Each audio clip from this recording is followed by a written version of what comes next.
Ladies and gentlemen, Albert Burgess.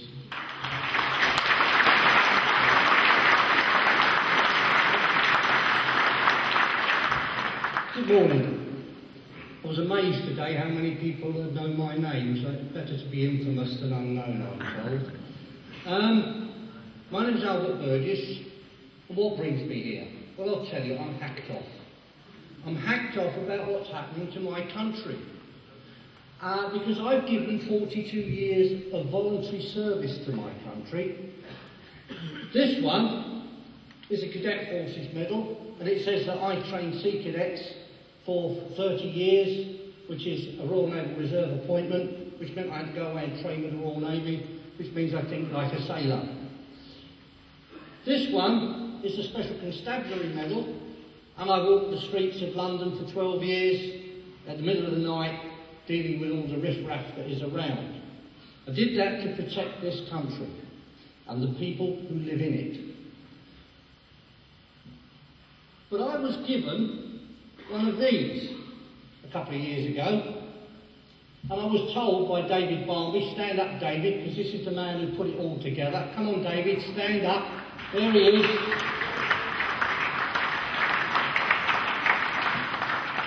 David is the man who went down the public records office and he dug out about 500 sheets of paper, maybe more, because he brought stuff on Black Arrow and Blue Streak as well, which are not counted in my things. And he put 250 of them on this and 250 on another CD, but this is the one that I brought with me. Now, I sat down and read this. I was told it was of historical interest. So I started to read it with my historian's hat on. And I hadn't gone too far when I was thinking to myself, my God, this is sedition. And I suddenly found I was wearing my policeman's hat. So I hit the print button and I printed it off, because I don't really like reading stuff off the screen. And I printed this lot off, cost a fortune. You should have heard the wife complaining about the cost in printing paper and ink. But I printed it all off and I sat down and I read it at my leisure. And as I read it, I referred to the various books that I had at my disposal dealing with the laws of this country. Most of these were police law books, but they confirmed what I had known from the top of my head about the crimes that had been committed. In 1971, the Foreign and Commonwealth Office were asked by Edward Heath what effect our joining the European Economic Community would have. And they wrote back and they told him that if we signed up to the European Economic Community, within 3 decades, we would have lost our constitution, which John Bingley has so well described to us today, and we would have ceased to become an independent sovereign state and would merely be a region of Europe. We're just over the 3-decade mark. Look around you, ladies and gentlemen, and what do you see? You see your constitution is being destroyed. You see that your freedom to think of yourself, even as English or British people, is being destroyed because we've been stuck with all this nonsense about political correctness. What did I do? I took the documents that I had, because I'm a policeman, once a copper, always a copper. And I'm a policeman, and I thought, well, the way to sort this out is to let a little man with a blue pointed hat deal with it, because sedition and treason are crimes.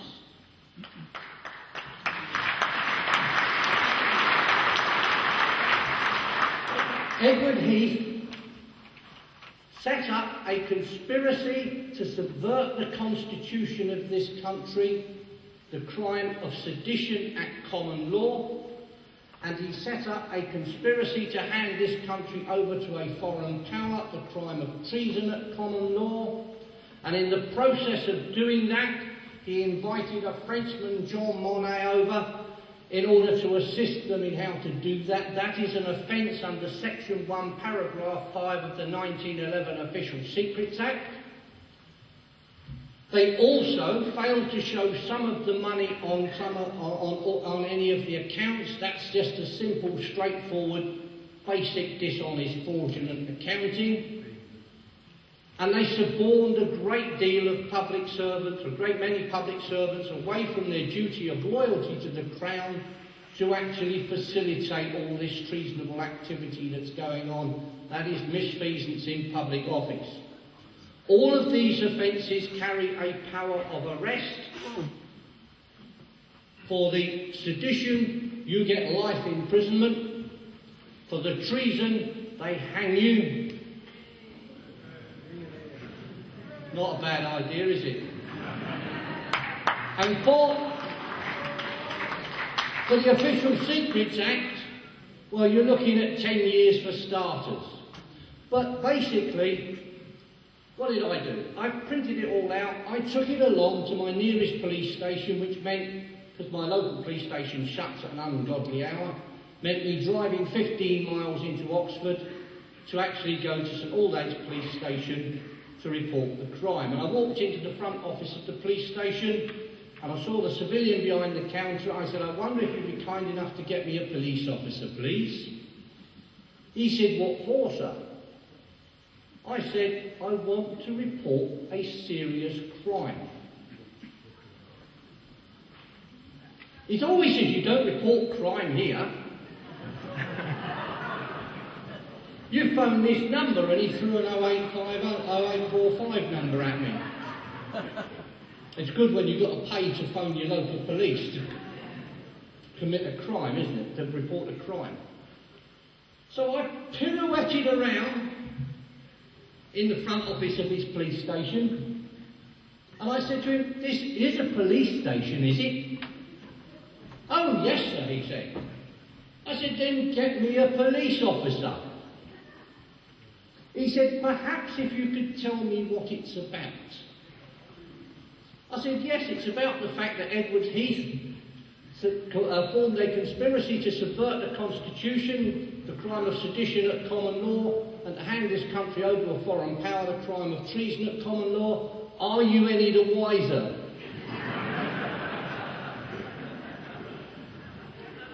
And he said, no.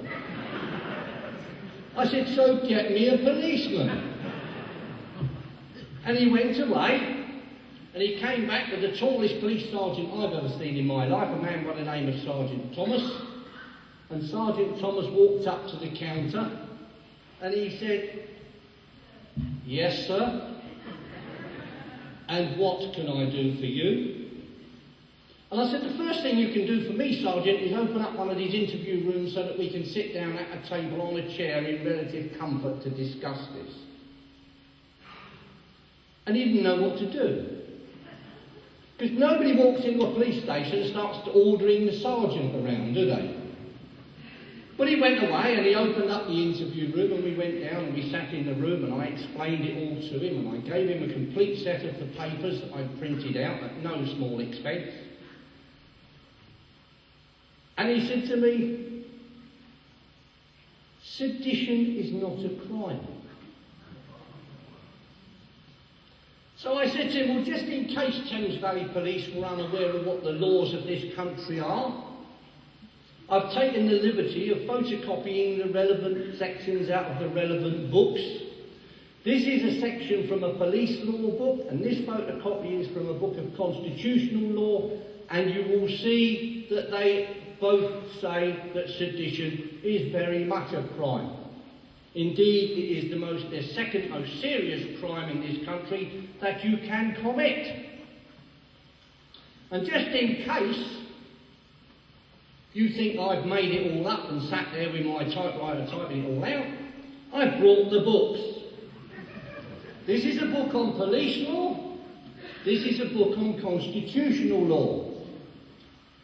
And he said to me, they're very old.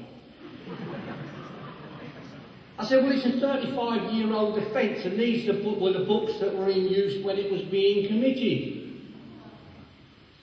And he said, that blue book looks very, very old. I said, well, actually, it's 20 years younger than the other one, But because I didn't like going out onto the streets of London not knowing what the law was, that was my bedtime reading, which is precisely how I know that sedition is a crime. And he said to me, well, they've changed the law since then. And I said, my daughter's just got a law degree. And this is the law book that she learnt constitutional law from. And if you'd like to have a look at it, it's a modern law book. It's still used in universities this very day. And it says that sedition is a crime.